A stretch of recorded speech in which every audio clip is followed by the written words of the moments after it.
Hey guys, how's it going? So I finally went to watch, and now that the movie has been out for a while, here's my spoiler review of MK2. If you've seen any of my past videos, you guys can notice that I was pretty excited when it came to the release of this film, but I gotta be honest, when it comes to this review, I came out pretty conflicted once the movie ended. MK2 definitely does a lot of good things, but at the same time, for me at least, it did a lot of bad things as well. When it comes to the combat in this movie, a lot of people say that Mortal Kombat 2 is way much of an upgrade compared to MK1.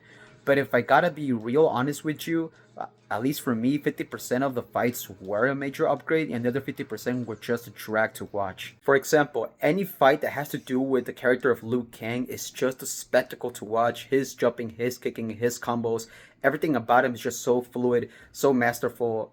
Any fighting regarding Liu Kang is just so beautiful to watch, so entertaining. You can also say the same thing for Johnny Cage after the first half of the movie and then Katana vs Shao Kahn at the end, but everything else just drags and doesn't feel as fluid and as grand as compared to all the ones I've just mentioned. Now, when it comes to the story of this film, this is when I start to feel kind of conflicted, mainly because when it came to the promotion of this movie, it was told to us that it was going to be a Johnny Cage centered story, which, if I'm completely honest, it was a lie. When you start paying attention to the movie, it's truly a Katana story, especially when you notice that most of the emotional beats of this film centers around her more than Johnny Cage. I am not against Katana having an important role in this film, but I just hated the fact that most of the promotion was heavily implied on Johnny Cage rather than on her, so I feel kind of cheated in that way. Whenever the film starts to focus on Katana's story, that's where, at least for me, the movie starts to drag and it starts to feel boring compared to whenever it focuses on the actual tournament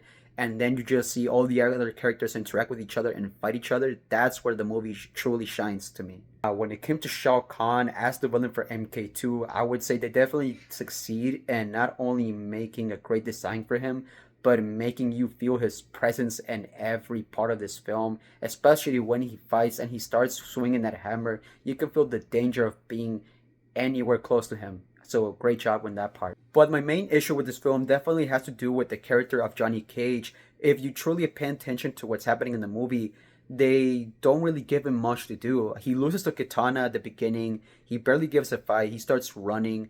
And then after the first half of the movie, he faces Baraka, which is a pretty cool fight scene. Definitely like seeing him swinging around and doing nut punches.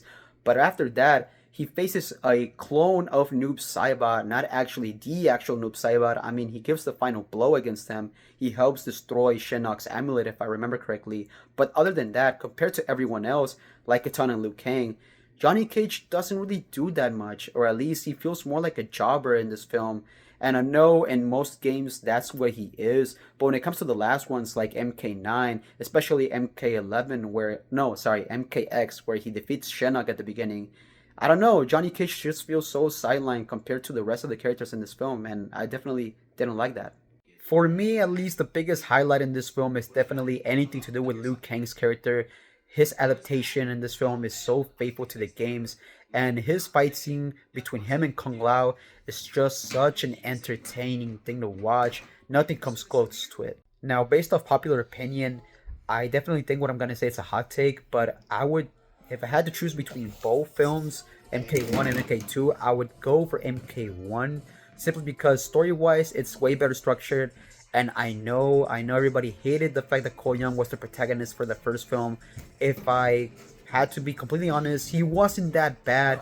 And at least when it came to Cole Young, he had way more to do compared to what they gave Johnny Cage in this film. I mean, Cole Young faced Goro, he faced Sub-Zero at the end alongside Scorpion, and then everything else was just way better written. I don't know how to explain it. I think MK1 is just a better structured movie compared to MK2, in my opinion at least. Also, since we're on the topic of Cole Young, they definitely did him so dirty in this film. They heard everyone's reactions in the first one, so they said, you know what, let's give him the most brutal death when it comes to all the other characters.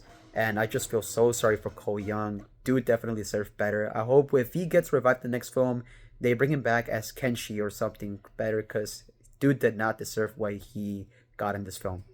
But to end this video off, I think the core issue with this film is that they handle some characters pretty well, but when it comes to the more important ones regarding the lore of Mortal Kombat, like Liu Kang and Johnny Cage, They get sidelined too much that you wonder, why are they not the actual protagonists for these films? More especially Liu Kang. So yeah, if I had to give a rating for this film, I would have to say definitely a 6.5 out of 10, which is not bad. This movie's pretty entertaining, and if you just want to have a fun watch time, this movie is it. But if you want a really good Mortal Kombat film, at least when it comes to what Mortal Kombat can be as a story, this is not truly it in my opinion. I would definitely go for the first Mortal Kombat movie compared to the second one. But what do you guys think? Did you enjoy MK2? I'm Infinite Topics. If you like this type of content, give a like, follow, repost, and I apologize for taking a bit long when it comes to uploading this review for this movie. But now that it's here, thank you guys for watching, and if you guys could share this video, definitely would appreciate you. God bless you all. Take care.